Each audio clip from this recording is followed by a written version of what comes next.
Alam niyo ho, ang tawag ko nga sa Bulacan ho ngayon, ang bagong growth center ng Pilipinas. Dito po talaga magmumula ang mabilis ng pag-unlad ng hindi lang po ng lalawigan ng Bulacan, kundi ng buong Pilipinas.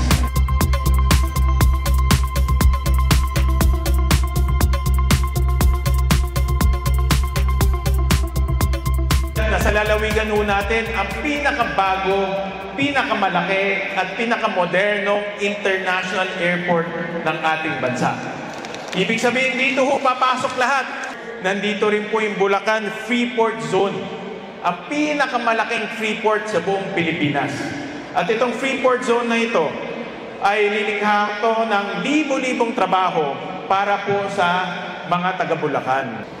Nandito rin po sa Bulacan yung bagong North Rail na idudugtong po sa Tutuban, o umpisa siya ng Tutuban at dire-diretso na ito sa papuntang Bulacan, Pampanga, hanggang aabot pa nga po ito sana sa La Union.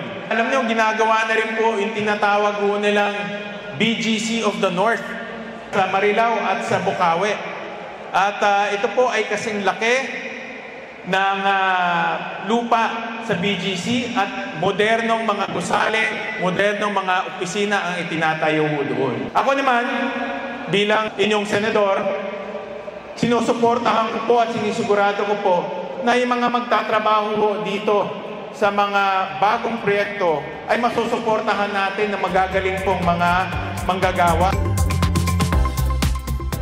Kasalukuyan po, meron tayong halos 10,000 scholars na ibinigay po sa Bulacan State University at sa Bulacan Agricultural State College.